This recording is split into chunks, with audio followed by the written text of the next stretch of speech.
أرستا زينة حزب تجري سلام كركبن مسا عدو برهتي خدكونن جزياو من محدار تجري نقولو زحخوثا زتن مرددا أنك كايدي قباء تباهيلو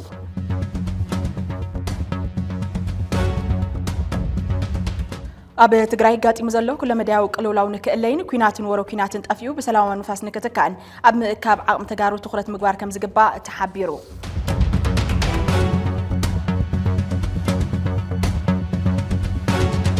بنغلاديش ببرايم مينستر نتمرح زنبرة شيخ حسينة بموت نخد قطع بيت فرد تهاجر موسانو تجليزو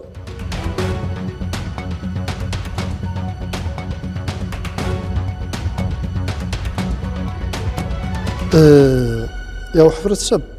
من هالبات أنا تاي مثلا نسلام كسب خلوت مجمرة نسلام سي ناي كله مسارتيو ناي لمعات مسارتيو ناي منقصاص مسارتيو ناي عبيت مسارتيو ناي إيكونومي ناي زخنا نجار مسارتيو ناي محبرة وركبات ون السلام إيفن كبع الخوني زجمرة بحد السبب أب منقو سجان منفسن كل جزء بأسله مكان منقو سبات جن سلزي زوبزي زني هجن بعلنا بتمحبر السب ناي بعلنا زخنا سلطن زخنا اختار لنا أركي شمكل لنا صولات مهللا نبلو من نجارات له سلزي تخمهلل زقبا يمهلل تخ خمهر زقبا يمهر اتو عرق زقبا عرق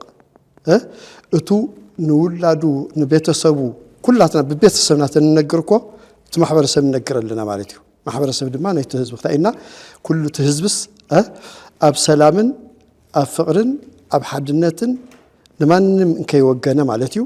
اب مهللان اب صولتن كحلفو خيل اللو سلام تعنا هذا اللي خبركم تخاتلتن ادم سنت في اس تي في زينه برخ جمير له زينات مقرب حبيركم صنح لن كيروس كتكاتلنا دما بخبرن عدم فلما ملخت تي في اس دحري تصابو ططوناي مبال سممع بريتوريا اب تግራይ ዝረአ ዘሎ ፖለቲካውን ጸጥታውን ምዕባለ እቲ ስምምዕ ማዕረ ዝሃቦ አንጻራው ሰላም ኣብ መሪሕነት ብዝተፈጠረ ቅሉላው ፍልፍል ሻቅሎትን ቀጻሊ ስጋትን ህዝብና ካብ ዝኸውን ውዕል ሕልር ይልሎ TVSTV እዚ ኣብ መሪሕነት ሕወሓት ዝተፈጠረ ክፍጠር ዘይነበሮ ፖለቲካዊ ኣፈላላይ ዋጋ ከም ዘኸፍል ካብ ሰናይ ጉሓቱ እናገለጸን ብዝተፈላልዩ ፈተውቲ ዓዶም ክግለጽ እናገበረን ምምጽኡ ዝፍለጥ ኮይኑ ጫፋ ዝሓዙ ተጻቦ እቶም መራሕቲ ግን ፈለማ ንባዕሎምን ንውድቦምን ቀጽሉ ድማ ነታ ብሄርን ትከላታን ሓስዩን ይሓስነሎ ሓደ ትግራዋይ ምብዳልን ሓንቲ ንጽል ዓቕሚ ትግራይ ምጉዳልን ብሄር ከም ምብዳል ክሕሰበለዎ ካብ ዝብል መበገሲ ትግራዋይ ንዘይ ምብኻንን ትግራዋይነት ንዘይ ምሽረራፍን ብዙሕ ትግራዋይ ሓደ ኾኑ ክብል ተደሚጹ እዩ እንተኾነ እቲ ዝተፈጠረ ምክፍፋል ናብ ዝተፈላልዩ ስትራቴጂክ ትካላት እታ ብሄር ልሒኹ ክሳብ ስድራ ቤት ኣብ ዝጸሉ ሓደጋ ምብትታን ምእታው ንዕዘበለና እዚ ነቲ ኣብ ውሽጢ ተደጊሉ ዘሎ መረረት ሓዘን ጓሂ ሕቶ ልምዓትን ጠለብ ሓድሽ መድረኽን ብዘይቲ ቋጻጸሮ መንገዲ ክባርዑ ካብ ምግባሩ ብተወሳኺ ንህዝቢ ትግራይ ታሪኻዊ በደል ኮይኑ ይሐልፍ ኣሎ ኣብ ውሽጢ ዝተፈጠረ ምድካም ንትግራይ ብኽፋእ ዝጥምታ ሓይሊ ክበዝሕ ኣብ ልዕሊ ምግባሩ ህዝቢ ትግራይ ብገዛእ መራሕቱ ዕድመ ዝግበረሎም ዘሎ ጽምዶታት ሰሜንን ደቡብን ድማ ካልእ ፍልፍል ቅልውላ ምዃኑ ኣይተረፈን ሕዚ መሰረታዊ ኣጀንዳታት ምምላስ ተመዛበልቲ ኾነ ካልእ ብሄራዊ ዛዕባ ከም ዛዕባ ክልዓለ ይረአይን ዘሎ መንእሰይ ትግራይ ልዕሊ ቁጽሪ ብዝኾነ መጠን ናብ ስደት የምርሕ ኣሎ ዝኸኣለ ካብ ትግራይ ይወጽእ ኣሎ ቀሊል ዘይበሃል ቁጽሪ ትግራዋይ ድማ ኣመራጺ ናብ ዘይብሉ ሓራን ዘይሓራን መሬታት ይኸይድ ኣሎ ልዕሊ ኩሉ ድማ ኣብ ዓዱ ሰሪሑ ክልወጥ ዝደሊ ዝነበረ ህዝቢ ኣብ ዓዱ ተስፋ ክቆርጽ ዝገብር ኩነታት ተፈጢሩ ኣሎ እቲ ናይ መወዳእታ ድፋዕ ብሄር ዝኾነ ሰራዊት ከምቲ ኣብ ዝቕንያት ዝረአ ዘሎ ናብ ኣደባባይ ሙጻእ ዝጀመረሉ ኩነታት ምርኣይ ዓዲ ክህልዎ ንዝደሊ ኩሉ ዘሕንኽ ኮይኑ ኣሎ ናይ ዝኹሉ ሽግርን ብሄር ሒዙ ዝጠፍእ ሓደገኛ ኩነታትን እንኮ መፍትሒ ህዝቢ ዝብሎ ብኽፉት ልቢ ምስማዕን ምስ ደቂ ብሄርካ ምስ ምማዕን እዩ ንብል እዚ ገና ዘይተሓሰበ እንተተሓሲቡ እውን ዘይተጀመረ ቅዋም መራሕቲ እንተገደደሎም ክሕሰብ ሕዚ ክጅምር ኣለዎ ዝብል እምነት ኣለና ጸለመታት ተነጽሎታት ምድፍፋኣት ስሙጻት ሓሶትን ጸርፍታትን ይኣክል ፈታዊኻ ጸላኢኻ ናይ ምግባር ዝግበር ትጉህ ምንቅስቓስ ደው ይበል በብዕለት ጸላኢ ንምፍራይ ዝግበር ምልሕሓጽ ይኾኖ ብሄራዊ ኣጀንዳ ዝኸልፉ ዕሎታት ጓል መንገዲ ጠጠው ይበል ኩሉ ንድሕሪት ገዲፍካ ናብ ዘተን ምርድዳእን ናብ ምስማዕን ምስምማዕን ምምጻእ ግዜ ዘይህብ ጉዳይ እዩ እዚ ብምግባር ትግራይ ካብ ውሽጢ ምፍራስ ኮነ ካብ ደገ ምፍራስ ክድሕን ንወስን መዋጽኦ ህዝቢ ትግራይ ኣብ ትግራይ ብደቂ ትግራይን ካብ ትግራይን እዩ TBS ኤዲቶሪያል ህዝብ ትግራይ ሰላም ክረክብን መጻይት ዓዱ ብርህት ክትከውንን ግዝያዊ ምምሕዳር ትግራይ ንኹሉ ዝሓቆፈ ዘተን ምርዳእን ከካይድ ይግባእ ተባሂሉ እዚ ዝተባሃለ ካብ ዝኾነ እዋን ንላዕሊ ሰላም ንትግራይ ወሳኒ እዩ ዝበሉ ኣካላት ናብ ትካልና መጽዮም ሓሳቦም ኣብ ዘካፈልሉ እዋን እዩ ሕሉፍ መስዋዕት ህዝብ ትግራይ ናብ ሰላምን ልምዓትን ክቕየርን ሕድሕድ ጎነጽ ከተርፍን ኩሉ ክፋል ሕብረተሰብ ብኡነ ክሓስብ ከም ዘለዎ ዘብርሁ ተመሃብ ትርኢቶ ዘይተመለሱ ሕቶታት ትግራይ ንምምላስ ሕዚ ይህን ምሂን ምባል ኣድላይ ከም ዝኾነ ሓቢሮም ዝርዝር ኣለና እንተናሰ ተን ተባራዕቲ ዝባላ ሕቶ ትግራይ ክምልስ ዝተባሃለ ክልትዩ ግዝያዊ ምምሕዳር ትግራይ ቀንዲዋንን ህዝቢ ትግራይ ኣብ ዝኾኑ ኣጀንዳታት ሸኺሉ ክሰርሕ ይኽኣልን ዝብል ክሴታታት ኣሎ እዚ ሓደ እዚ ዛጌደ ተመዛበልቲ ናብ መረበቶም ክምለሱን ግዛታዊ ሓድነት ህዝቢ ትግራይ ውሕስ ክገብሩን ኣይኽኣልን ምምላስ ሕቶ ብሄር እሞ ይትረፍ ሕዚ ካለ ጸገም እውን ይወልድ ኣሎ መራስሕን ኮይነ ኣሎ ኣብ ጉዳይ ዓድና ስኻይ ንብልን ሃለዋት ብሄርና የገድሰና ህልውና ወለዶታት የተሓሳስበና እዩ ዝበሉ ወገናት ኣብዚ ቅንያት በር ቢሮና ኳሕኪሖም እንብሎ ኣለና ኢሎም ትግራይ ሕዚ ዘላቶ ኩነታት ከመይ ከም ዘጉሄም ብምግላጽ ሓሳቦም ይጅምሩ ህልው ኩነታት ትግራይ ብጣዕሚ መጨነቂ መንብዒ መብከይ መሕዘኒ እዩ ንምንታይ እንተልካንስ እቱ ናይ ለውጢ ሓይሊ ዝኾነ መንእሰይ ይስደድ ኣሎ እቱ ተኣምር ሰርሐ ትዲኤፍ ይምቀል ኣሎ እቲ ፖለቲካ ትግራይ ኣይምዕሩይን ኮይኑ ንክልተ ንሰለስተ ይፈላለ ኣሎ እቱ ዘሎ ህዝቢ ድማ ይጭነቕን ይምህለልን ኣሎ ከተማና ከተማ መቐለ እኳ እንተሪኢኻያሲ ምሸት 2 ሰዓትስ ጭር ዝበለት ተውቅብቲ ከተማ እታ ዕምብርት ከተማ ዝነበረት ህዚ ምሸት ክትወፅእ ራስ ምድረ ባዳ እያ ትመስልና ጭር ዝበለኽታይ ንምንታይ ፍርሒ ነጊሱ ሓዘን ነጊሱ ጭንቀት ነጊሱ ስለዚ ትግራይ ኣብዚ ሰዓት ዘሎ ብጣዕሚ መሰከፊ እዩ ግን ካብዘይ ይክደድ ኩነታት ትግራይ ዘላታ ኸዚ ብጣዕሚ ኣብ ሓደጋ ኣብ ሕማቕ ነገር እያ ነያ ኣብ ትግራይ ሰላም የለን እቲ ጦርነት እኳ ጥይት ጠጠው ተበለ ናይ ኣእምሮ ሰላም የለን ናይ ፍትሒ ሰላም እውን የለን ህዝብና ኣብ ጥምየት ኣብ ሽግር እይል ኣሎ ከዚ ኩሉ ግዜ እንታይ ኢና ንብል ስደተኛታት ተመዛበልትላና ንፅውዕ ኩሉ ናይ ትግራይ ህዝቢ ኣብዚ ሰዓት በተሓሳስቡ ኣብ ስደት እዩ ዘሎ ሰላም ስለ ዘይብሉ እዞም ተመዛበልቲ ምሳና ዘለው እውን ብዓርስና እውን እናተሓጋገዝና ዝነበርና እናተሓገዙ ዝነበሩ እቶም ፀገም ዘለ ህዝቢ ብዙሕ ብጥምየት ዝመትሎ ምዃኑ ምንም ጥርጥር የብሉን ኣብ ሕሉፍ ሰሙናት ኣብ መንጎ ደቅኖ ተራእዩ ዝበልዎ መትፍና ንካድ ኩሉ ትግራዋይ ደንጊጹ ናብ ርብርብ ከኣቱ ኣለዎ ዝበሉ እዞም ወገናት ዝተኻረረ ሓይሊ ኣብ ሰላም ክሰርሕን ንሰላም ክዝምርን ከም ዝግባእ ይዛረቡ ማሕበረሰብ ምስቱ ክልቲኦም ኣካላት ዝጓነፁ ዘለው ዝፈላለዩ ዘለው ንምዕራቅ እምበር ንምፍልላይ ሓሳብ ከዋፅእ የብሉ ከዚ ተጋሩ ሻዕብያ ክንኸውን የብልና ብልጽግና ክንኸውን የብልና ፋኖ እውን ክንኸውን የብልና እዚኦም ሓቢሮም ካልኦቱን ፀዊዖም ዘጥፉና ሰባት እዮም ስለ ዘጥፉና እንደገና ክነጥፍኦም ማለት ግን ኣይኮነን ናይ ማንም ጽግዕተኛት ኣይኮንና ግን ተጋሩ ሓድነትና ኢና ክነጠናኸር ዝግበአና ሓድነትና ጠናኺርና ኢና ቶም ስደተኛታትን ክምለሱ ዝኽእሉ ግዝያዊ ምምሕዳር ትግራይ ኩሉ ትግራዋይ ዝሳተፈን ንኩሉ ዝሓቆፎን ዘተ ብምክያድን ሓቋፊ ዕርቂ ከካይድን ዝፀውዑ እቶም ወገናት ቅልውላዊ መሊኦም ንዝቕረፍሉ መንገዲ ከመቻቸው መንግስቲ ልዑል ብፅሒት ኣለዎ ክብሉ ተዛሪቦም ግዝያዊ ምምሕዳር ትግራይ እንደውም ሓደ ዓብይ ፀገም እኮ ኣነ ዝመስለኒ ቅድም ኢሉ እውን ዋላ ይጀምር ኣብ ግዝያዊ ምምሕዳር ትግራይ እዩ እዚ እኮ ኣነ መንግስቲ ኣለና ንባል እውን ይኸብደኒ እዩ ስለዚ ሓቋፋይ ዝኾነ መንግስቲ ክህሉ ኣለዎ እዚኣ ክገብር ናይ ግድን እዩ ዝመስለኒ ሓቋፋይ ዝኾነ መንግስቲ ኩሎም ደቂ ትግራይ ኩሎም ውዳበታት ትግራይ ኩሎም ዓቅምታት ትግራይ ኩሎም ማሕበረሰብ ዝውክሉ ትግራይ ሒዙ መንግስቲ ክገብር ኣለዎ ድሕሪኡ ድማ ነዚ ንኸምፅእ ድማ ስቑልካ ይመፅን ንስኻ ንዓን ንስኻ ንዓይልካ ስለዚ ናይ ዕርቂ እንድሕር ካብ ዝኾነ ይኹን ጉጅለ ወይ ድማ ፖለቲካ ወይ ድማ ጽዑንቶ ነጽ አንተ ኮይና ከምኡ ዝበለ እታይም ጽኻ ኩሎም መብደገ ያለው ውሽጢ ምሁራት ትግራይ ልሂቃን ትግራይ ተቋማት ትግራይ ውድባት ትግራይ ተአሳቲፍካ እርቅን ዘተን ክግበር ኣለዎ እንድሕተ አስኻብ ግዴታ ኢኻ ትቃለስ ትባእሲኮ መጀመርያ ተጠቁል ኣለዎ ትይቅርታ ኮ ክመጽ ዘለዋ ካስዕታትካ ኮ ኢኻ ክትምሃር ኣለካ ስለዚ ግዝያዊ ምምሕዳር ንኩሎም ክስሕዎም ይኽእል እዩ ታፈላላይ ወዲ ይፈልጣ እዩ ሓቂ ተኮይኑ ማለት እዩ አሕና ኳስ ብቃዕምና ክንደይ ጉድ ንፈልጥ ይኽእላ ይፈልጣ እዩ ተሰራዊቱ ናብ ሓደ ከም ጸሎ ተመረሕቱ ናብ ሓደ ከም ጸሎ ካብ ምክክር ግበር ኣሎ ግደ ሃይማኖት መራሕቲ ደማ ይብሉ እቶም ወሃብቲ ርእይቶ ሃይማኖት መራሕቲ አቦታኦም ስለ ዘየለው after ዘቕመጦም ቦታ እግዚአብሔር ዘቕመጦም ቦታ ኣሎ ስለዚ after ዘቕመጦም ቦታ ስለ ዘየለው እዚ ሁሉ ጸገም ዝፍጠር ዘሎ ስለዚ ንሰላም ክሰብ ኮለዎም ንሓድነት ክሰብ ኮለዎም ንዕርቅ ክሰብ ኮለዎም ሽምግልና ክሰብ ኮለዎም በቃ ትግራይ በቃ ንኹላትና ተጋሩ ንሕን خنا زي هاليناኮ ቤተክርስቲያን የለን ቤተክርስቲያን ተዚ ሃልየኮ እምነት የለን መራሕብ ሃይማኖት የለን ስለዚ ንሕና ክንህሉ ኣለና ስለዚ አና ሒዞም እዮም መራሕቲ ሃይማኖት ተባሂሎም አና ሒዝኖም ስለዚ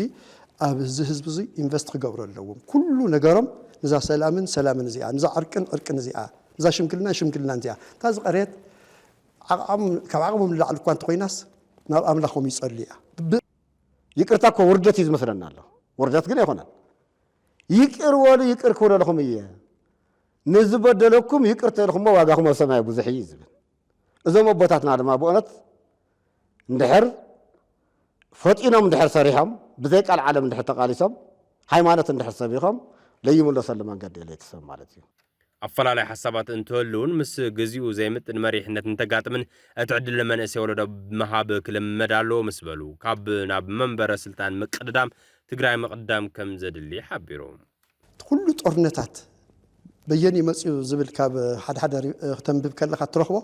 ብሙሉእ ናብ 36 ናብ 38 ጦርነታት ብትግራይ ስለዚ ኣብዚ ኩሉ ጦርነት ተሳታፍ ዝነበረ ድማ ናይ ትግራይ ህዝቢ እዩ ካሊ ምናልባት ድሓር ስዒቡ ሓጊዙ ክኸውን ይኽእል ዝተወፅኦ ይነበረን እኳ እንተዘይበልኩ ተኣብዝሓ ግን ኣብ ትግራይ እዩ ትመሬት እውን ትግራይ እዩ ተዋጋኢ እውን ትግራይ እዩ ዋላ እታ ናይ ኢትዮ ኤርትራ ጦርነት እውን ንባዕላ ተመጀመርያ ዝዓገተ ናይ ትግራይ ሚሊሻ እዩ ስለዚ ጸኒቱ ዓጊትዎ ሞይቱ ዓጊትዎ መስዋዕት ከፊሉ ዓጊትዎ ስለዚ ዝህዝብ እዚ ይኣኽለካ ዘይንብሎ ከም ፖለቲከኛታት ከም መንግስቲ ከም ሃይማኖት መራሕቲ ንምንታይ ዝኣኽለካ ዘይንብሎ ንምንታይ ዘይንሓዝነሉ ንምንታይ ዘይንጭነቐሉ እንታይ ዝገበረ ህዝቢ እዩ ብትዩን ኮይና ናተይ ትኩስ ናተይ እምባ ንበሃል ስለዚ ዝኽልተ እምባ እዚ ናብ ሓደ እምባ ነምፃዮ ናይ ትግራይ እምባ ቶም ዓበይቲ እንዲኦ ወለድና እውን ዝሓለፈ ግዜ ሰውለታ እዮም ብዙሕ ስራሕ ሰሪሖም እዮም ትሕማቕ ሓዲግናማ ትጽቡቕ ውንሲ ጽቡቕ ሰሪሖም እዮም መንወሎም ኩሉ بجزيهم صبغ صراحة سريع خذ جزء إخواني ساعات إخواني زون هم سوينا حساب دركات سقطي بيا ولا خزانة أقولتي ولا هاي مالتي إخوان أو بوليتيكا إخوان حساب دركات صراحة تقتير خاصة بس عالم زي يتخللوا ليش السعودية الجزية حساب دركات مالتي انتهي مالتي بزازنا ورثنا قادم أبا هاي الصورة قصية بها نقر يلا حساب اللي مواصل لني نسبة لخلو أفدقة بيس كفتئيو أب مونغو تجارو زلوا جونتسن وتتن معلب كركبن نبحد كوينات كي سجاجرن ميدياتات بحلفنت كسر حلوون تباهيلو أفلالات بسلطن بزاتن كفتحنا تجبه ببلو زفتح أجام كم زيلن ميدياتات نتفت محورا وميدان كابج أو وزين كوينات كترفو أبزخ الأجندة كسر مدلون تباهيلو نتكلنا قالهم زهبوا جنات تكالات ميديا نولك ربح كبلا ربح عدي كاب مجدا قط أولون كبلون معيدا ملو توسخ لنا زجددو زمثلنا أنتو جزعون زجهروا زلوا ناي ميديا طي مثلا بيت سوشيال ميديا يكون مينستريم ميديا أو يزلت سجن ناي بعلكم يا ناي مانم عيني عين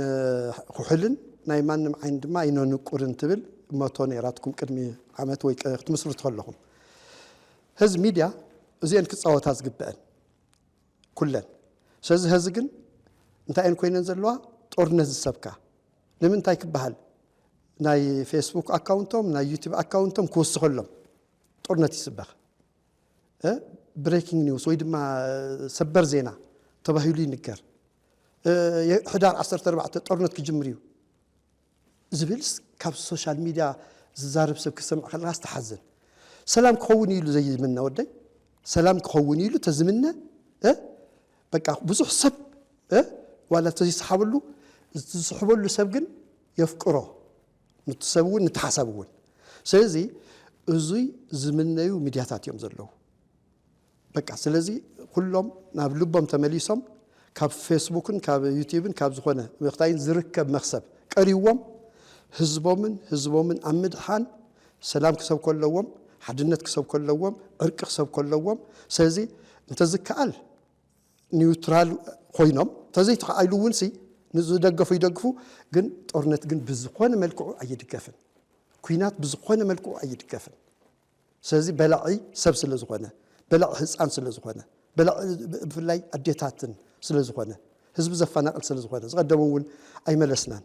ዝቀደመውን አይከሓስናን ዝቀደመውን አይሐክምናን ዝቀደመውን ናብ ኣብ ትሮማ ውሽጥ ዘሎ ወይ ድማ ናይ ኣእምሮ قسانة زي يقول محبرسبنا فطيرنا زلنا سلزي زي فطرناس كهالي صعبين نخمس مسبح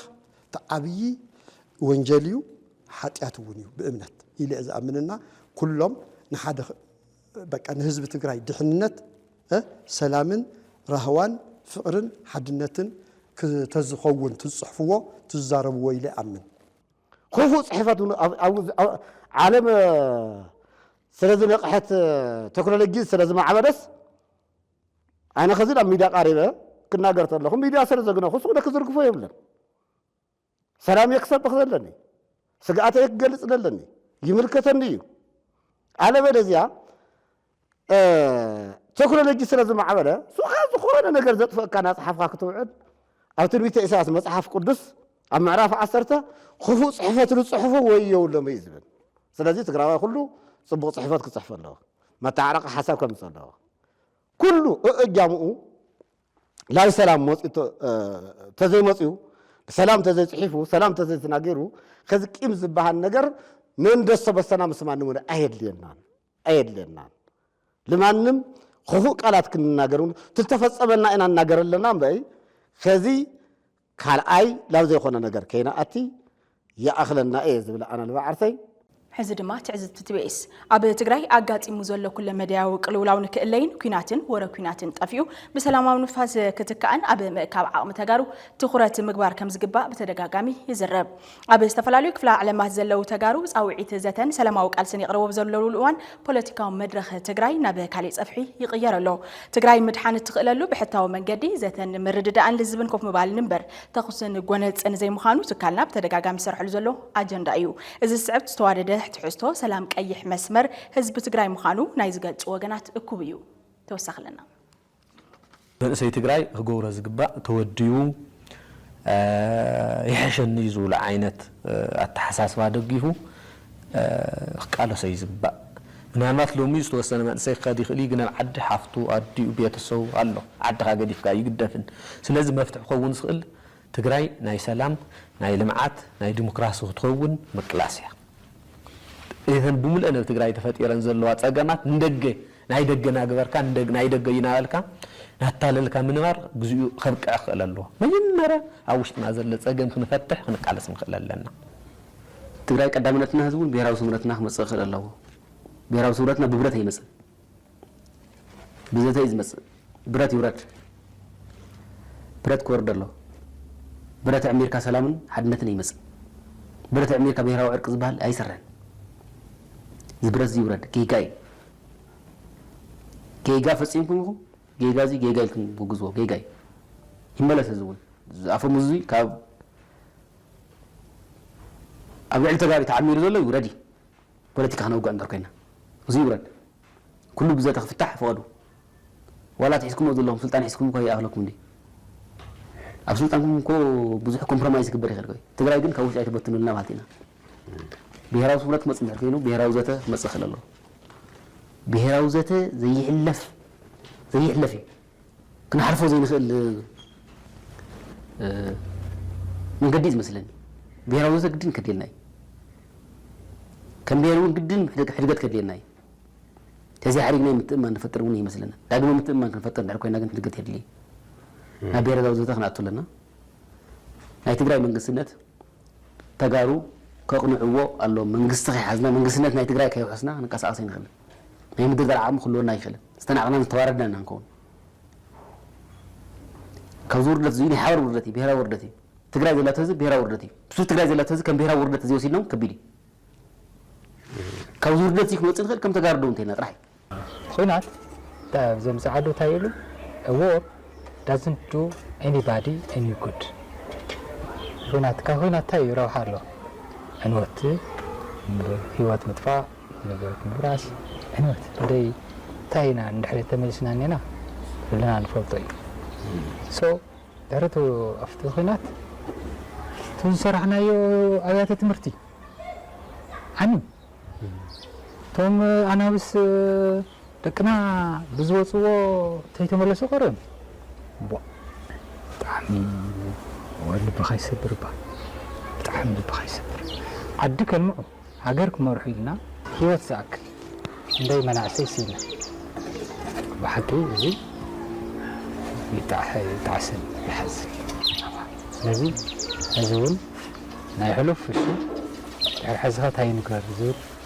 لبني بارا خلاحنا مرحتنا لبي بارو وزي سيرو بواي عنده ترح الزرع ايخونه سيريس نقري بالتبل على عينة زقوانس حساباتن ملእኽታትን ንሓደ ዘናእስ ንሓደ ዘዕቢ ንሓደ ዝውግን ነቲ ሓደ ዘጓኒ ዓይነት ሓሳባት ኣይርከብን ክንብል ኣይንኽእልን ነገር ግን ካብኡ ወፂና ናብቲ ሓደ ክገብረና ዝኽእል ኣብ ትግራይ ክርከብ ዝከኣል ኩሉ ታሪካዊ ማሕበረሰባዊ تحزتوعاوي طبب ملا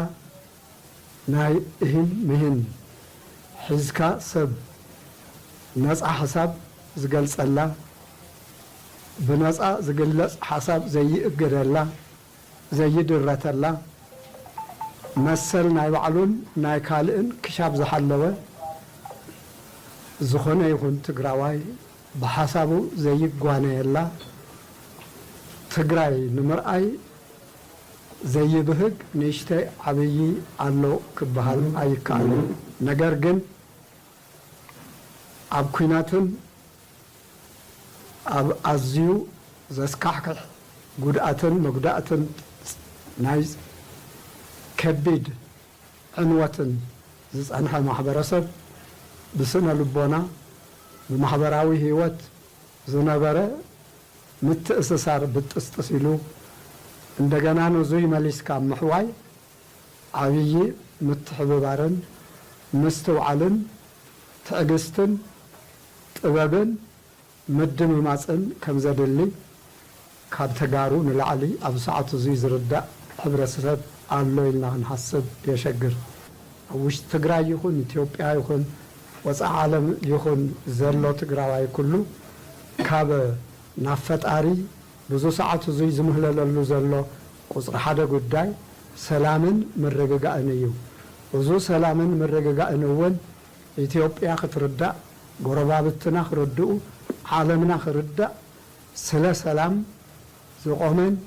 ዝደልን ዝፅዕርን ህዝቢ ምዃንና ኣብ ምቅላሕውን ሚድያ ዝኽእለትኩም ክትቀፅሉ ሓደራ ይብለኩም مريسكم سلات كاتاتول نازينا نمسكنا حزون زينا برخان قصليو لبدا زرغح HIV ايدز كاب غزينا بغزينا تغادد يخيد بمهلاو لبدا نتو نمعقات حبراو سراح كم زتقلب تحبيرو بيرو طعنا تግራይ መድረኽ ፎረም ምሕዝነታዊ ርክባት ፓርትነርሺፕ ኣብ ምክልኻልን ምቁጻርን HIV ኤድስ ዘደህበ ዘተካይደሎ ኣብቲ መድረኽ ዝተረኸበ ሓላፊ ቢሮ ጥዕና ትግራይ ዶክተር አማኑኤል ሃይለ ብዝተገበረ መጽናዕቲ መሰረት ኣብ ትግራይ እቲ ሕማም ቅድመ ኩናት ካብ ዝነበሮ 1.4 ሚእታዊ ሕዚ ተጋዲዱ ለባድነቱ 3 ሚእታዊ ከም ዝበጽሐ ሓቢሩ ብሰንኪ ዘጋጠመ ጀኖሳይዳዊ ኩናት እቲ ሕማም ከም ዝተጋደደ ኮይኑ ግና እቲ ሕማም ንምዕጋት በብመሓውሩ ዘሎ መራርሓ ሚድያታት ትካላት ሃይማኖት ከምኡውን መንግስታውን ዘይመንግስታውን መንግስታውን ትካላት ኣብ ምቁፅጻርን ምክልኻልን እቲ ሕማም ኣበርቲዕን ክሰርሓ ፀዊዑ ለበዳ HIV ኤድስ ኣብ ትግራይ ኣብ ከተማ ይኹን ኣብ ገጠር ይጋደድ ከም ዘሎ ዝተገለጸ ኮይኑ ካብ ኣመራርሓ መንግስትን ዘይመንግስታውን ትካላትን መራሕቲ ሃይማኖትን ካልኦት ዝምልከቶም ኣካላትን እኹል ትኹረት ኣይወሃበን ዘሎ ተባሂሉ እዚ ሓደጋ መጻኢ ወለዶ ከም ዝኾነ እውን ተሳተፍቲ እቲ መድረኽ ፎረም ሓቢሮም ኣብ ቢሮ ጥዕና ትግራይ ሓላፊ ምቁፅጻርን ምክልኻልን HIV ኤድስ ፍሳሐ ብርሃነ ብግድዩ ኣብ ትግራይ ብሰንኪ ዘጋጠመ ኩናት ለበዳ እቲ ሕማም ልዑል እዩ ኢሉ ንቐጻሊ ምስ ዝተፈላለዩ መዳርግቲ ኣካላት ብምዃን ብቐጻሊ ንስግንዛበ ናይ ምዕባይ ስራሕቲ ከም ንሰርሕ ምክልኻልን ምቁፅጻርን እቲ ሕማም ድማ ንቢሮ ጥዕና ጥራሕ ዝወሃብ ሓላፍነት ዘይኮነ ርብርብ መላእ ህዝቢ እዩ ክብል ተዛሪቡ ካብ ቢሮ ጥዕና ዝተረኸበ ሓበሬታ እዩ ካብ ናይ ወጻኢ ንባንግላዴሽ ብፕራይም ሚኒስተርነት ትመርሕ ዝነበረ ሻይክ ሐሲና ብሞት ንክትቅጻዕ ቤት ፍርዲ ሃገር ምውሳኑ ተገሊጹ ካብ ስልጣንን ተኣለያ ነበር ቀዳሚት ሚኒስተር ባንግላዴሽ ሻይክ ሐሲና ፈጺሞንኦ ንዝተባሃለ ገበን አንጻር ሰብኣውነት ብሞት ንክቅጻዓ ተወሲኑሎ እተን ነበር ቀዳሚት ሚኒስተር ኣብ ዝሓለፈ ዓመት ብተምሃሮ ዝተመርሐ ዓመፅ ፈጺሞንኦ ብዝተባሃለ ገበን አንጻር ሰብኣውነት እዩ ኣብ ዳካር ዝተባሃለ ቤት ፍርዲ ብሞት ንክቅጻዓ ተወሲኑ ዘሎ ህይወት ንጹሃን ዝበልዑ ኣጽዋራት ናብ ደብዳብ ከወፍሩ ብምእዛዝ እዚ ፍርዲ እዚ ዝተዋሃባት ተመራሒት ኣብ ዝኾነ እዋን ብዝኾነ አጋጣሚ ናብ ህዝባዊ መሪሕነት ዝመጹ ኣካላት ዝፍጽምዎ ገበን ውዕሉ ሓዲሩ ካብ ፍርዲ ከምልጡ ከም ዘይኽእሎም መርኣያ ምዃኑ ይግለጽ ኣሎ ሓተታት ቤስ ዝዕለት ኣብ ዛንታ መልእኽትን ሕማቕ ኣወዳድቆምን ዘመላኽት እዩ ተኸታቲልና እንመለስ ህዝባዊ ስልጣን ኣብ ነዊሕ ታሪኽ ወዲሰብ ፍሉይ ናይ ታሪኽ ምዕራፍን ናይ ምዕራፋት ታሪኽን ሒዙ ዝመፀ ሳይንስን ትግበራን እዩ ወዲሰብ ብሓባር ምንባብ ካብ ጀመረሉ ጥንተ ዘበን ጀሚሩ ክሳብ ዘለናሉ ዘበን AI እዚ ሳይንስን ትግበራን እዚ ብኣገረምቲ ምዕባለታት እዩ ሓሊፉ መራሕቲ ከመይ ይመፁ ህዝቢ ከመይ ይምራሕ ሳይንስን መሪሕነትን እንታይ ይብል ቅልውላዊ መሪሕነት ከመይ ይፍታሕ ወዘተ ዝብሉ ሕቶታት ፖለቲካዊ ታሪኽ ኣብ ዝተፈላለዩ ምዕራፋት ምዕባለ ወዲሰብ ዝተፈላለየ ምላሽ ሒዙ ከም ዝመፀ ተመራመርቲ ተዓውዲ ይገልጹ እንተኾነ ኣብ ዝኾነ ይኹን ዘበንን ህዝብን ኣብ ኩሉ ዓይነት እዋንን ዓድን ሓደ መሰረታዊ ነጥብ ኣሎ ንስውን መራሒ ህዝቢ ኮይንካ ህዝቢ እንተዘይደልዩካ ዕድመ ዘይብልካ ምዃንካ እዩ ህዝቢ ይደልየካ ዶ ኣይደልየካን ከቢድ ሕቶ ይኮነን ፍሉይ ምርምር ኣይሓትትን ከም ሊቅ ቤተ ፈተነ ውዕልካ ምሕዳር ኮነ ከም ድሑር እንዳጠንቋል ምምልላስ ኣይጠልብን ኣብ ዘበን ፍኑ ናብራን ህይወትን ወዲሰብ ይኹን ኣብ ዘበን ከም እንስሳ ቀንጢብካን ፍሒርካ ምብላዕ እዚ ሕቶ እዚ ነይሩ እዩ ሕቶ ዓብላላይነትን ተዓብላላይነትን ሕቶ ጽልዋን ድፊእትን ዘበን ኣግራራን ሓሊፉ ዘበን ሕርሻን ማእቶትን እንትመጽውን ጠለብ ምሕደራን ምምዛንን ሚዛን ሓይልን ቀሊል ኣጀንዳ ይነበረን ናብ ዘበን ባርነትን መስፍናውን ስርዓት ህይወት ባርያን ንጉስን ርክብ ጊላን ጌታን ኣብዚ ዝምስረት ሕቶ ተረባሓይነት መሰልን ወዘተ ህዝብን ምሕደራን ዘይነቃነቅ አጀንዳ ኮይኑ ንዘበናት ብሕላፉ ዘመላኽት ኮይኑ ንረኽቦ እንተኾነ ኣብ ዝኾነ ይኹን ዘበን ህዝብን ኣብ ኩሉ ዓይነት እዋንን ዓድን ግን ሓደ መሰረታዊ ነጥብ ኣሎ ንስውን መራሒ ህዝቢ ኮይንካ ህዝቢ እንተዘይደልዩካ ዕድመ ዘይብልካ ምዃንካ እዩ ቀዳመይቲ ሚኒስተር ባንግላዴሽ ሼክ ሐሲና ብሞት ንክቅፅዓ ቤት ፍርዲ ሃገር ወሲኑ ካብ ዝብል ዓለም ዝለዓለ ዛዕባ ገይርዎ ዘሎ አጀንዳ ታሪኽ ክንግንፅል ኣብ መጻጻ ህዝብን መንግስትን ክንምርምርን ግደ መሪሕነት ኣብ ምድሓን ህዝቢ ከምኡውን ሓያልነት ሓፋሽ ኣብ ምቕፃዕ መልካውያን መራሕቲ ብግልጽ ዘርኢ ኮይኑ ንረኽቦ ፖለቲካውን ማሕበር ቁጠባውን ዕቤት ወዲሰብ ብኸምዚ ዝበለ ናይ ቃልሲ ጎቦን ሽንጥሮን ሰጊሩ በብእዋኑ ዝመፁ ወያነታት ዝነበረ ኣፍሪሶም ሓድሽ እናሃነፁ ገሊኦም ዝተሃነፀ እናፍረሱ ካልእ ናይ ባዕሎም እናነደቑ ገሊኦም ድማ ኣብ ዝነበረ ዝጎደለ ጥራሕ እናመልኡ ኸድሞ ዓለም እቲ ሕዚ ሒዛቶ ዘላ ቅርፂ ክትሕዝ ናብ ዝኸኣለ ምዕራፍ ተሰጋገሩ ኩናት ሕድሕድ ኣሜሪካን ቃልሲ ናጽነት ሃገር ኣውሮፓን ወያነታት ህንድን ኩባን ወያነታት ሕርሻን ኢንዱስትሪን ምቅርማት ሃገር ኣፍሪካ ቀዳማይን ካልኣይን ኩናት ዓለም ለበዳታት ሕማም ነውፅታት መሬት ምቅያራት ኣየር ኣሸበርትን ፖለቲካዊ ቅልውላዋትን ውድቀት ቁጠባን ድኽነትን ወዘተ ዝዓለምን መራሕታን ኣብ ፈተና ዝኣተውሎም ካብ ብዙሓት ገሊኦም እዮም እንተኾነ ኣብ ዝኾነ ይኹን ዘበንን ህዝብን ኣብ ኩሉ ዓይነት እዋን ዓድን ሓደ መሰረታዊ ነጥብ ኣሎ ንስውን መራሒ ህዝቢ ኮይንካ ህዝቢ እንተዘይደልዩካ ዕድመ ዘይብልካ ምዃንካ እዩ ኣብ ቀረባ ታሪኽና እኳ እንተመፂና ፊደል ዝቆፀረ ሕሩይ ምንጻር ዝኸኣለ ምሕታት ጀመረ ናብ ንቕሓስ ተሰጋገረ ወለዶ ንሕቶታቱ ጉቡእ መልስን ጠለባቱ ድማ ህፁፅ ፍታሕ ክረክብ ይደሊ እዚ ዝቐርብ ሕቶ ብሕቶነቱ ተቐቢልካ ምስራሕ እንተ ኣብይካ ድማ መንበረ ስልጣንካ ንኻልኦት ከሳልጡን ዝኽእሉ ምግዳፍ ሓደ መማረፅ እንትኸውን በዚ ዝኸዱ መራሕቲ ዓለምን ትምስክረሎም ህዝቦም ተኽብሮም ይርአ እዚ ከይገበሩ ዝተረፉ ግን ከምዚ ሕዚ ካብ ሃገረ ባንግላዴሽ ስማዕ ዘሎ ህዝቢ ኣብ ክሳድ መራሕቱ ገመድ ንጉስ ከኣቲ ዝኽእለሉ ዕድል ኣሎ እዚ ክትሓብኦ ደሊኻ እውን ዘይሕባእ ሓቂ ኣብ ዓድና ኣብ ሃፀይ ሃይለ ስላሰን መንግስቱ ሃይለ ማርያምን ብዝግባእ ዝተረኣየ ሓቂ እዩ ሽመተይ ካብ ሰማያት ኢሉ ዝኣመነ ሃይለ ስላሰ ምስ እንግሊዝ ብዝነበሮ ዝሐሸ ርክብ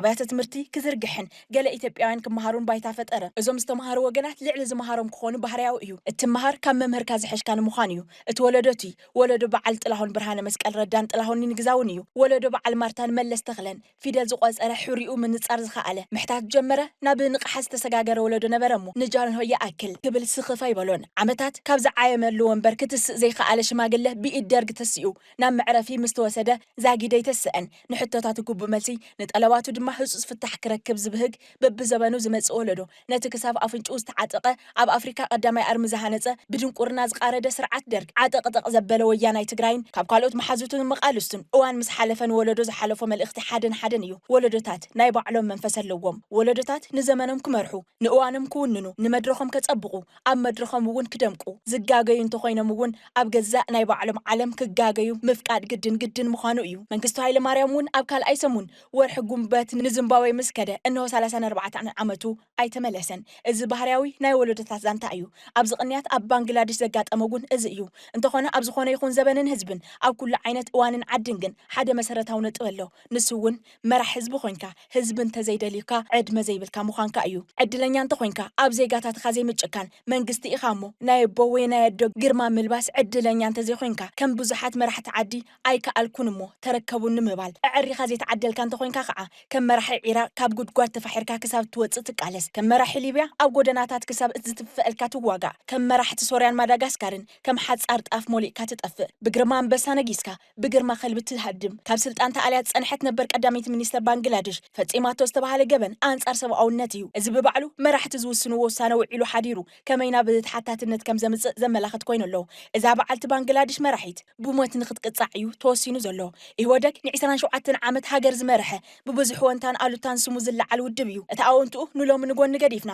ብዓይን ህዝባዊ ምሕደራ ጥራይ ኣብ መወዳእታ ሓሚሙ ብዛዕባ ዝቐተሎ ኣብ ዘበናት ተደጋጊሙ ዝተረኣየ ነብስሄር ይወደግን ክግንዘቦ ዘይከኣለ ነጥብ ጥራይ ነልዕል ሕቶ ሓደን ቀንድን ስነ ሓሰባዊ ግትርነት እዩ ገገሊኡ ፖሊሲ ኣዕሪ ሓሰባዊ ካብ ምዃኑ ዝተለዓለ ንህዝቢ በዲሉ ክብሪ ዓደ ጉዲሉ ወለደታት ኣቐይሙ ዋላቲ በዚ ፖሊሲ ዝተጠቐመ እውን እንተኾነ ዓይንኻ ይፍሰስ እምበር ቅድሜኻ ይስጠሐኒ ከይበለ ኣብ ኣፍ ምብትታን በፂሑ ግትርነት ፖሊሲ ይወደግ ኣነ ዝበልክዎ ንኹሉ ዝጠቅም እዩ ይብል ኣነ ዝገበርክዎ ኣብ ኩሉ ብማዕረ ሰርሕ ይብል ብሄር ብሄረሰባት ፈተውተ እየን ኢሉ ንዘበናት ናይ መንነት ታሪክ ብቁጠባ ከኣስር ይፍትን ኣይ ብቁጠባ ኣሲሩ ኣይ ብዝንገሮ ሰሚዑ ኣጉል ተሪፉ ብሄር ብሄረሰባት ካብ ብተናን ተድሕንኦ ከይረኣያ ሓሊፈን እዚቲ ናይ ኢትዮጵያ መርገፂኡ ቁንጣር መርኣይ እዩ ኣብ ትግራይ ድማ ረብሓ ትግራይ ኣብ ትሕቲ ረብሓ ኢትዮጵያ ይረጋገጽ ካብ ዝብል ሕዚ እውን ቁጠባዊ መተንተን እዩ ተበጊሱ ክሳብ ዝዓለት ኩባያ ማይ እኳ ዘይትፈልጥ መቐለ ብግድብ ኣባይ ክትክየፍ ይሕስብ ሓንቲ ትርአ ንዓይኒ ትመልእ መንገዲ ዘይብላ ትግራይ ብቐለበት መንገዲ ክትፍክር ይደሊ ትግራይ ሕምብርቲ ዓለም እንተላ ወሰን ኢትዮጵያ ክትከውን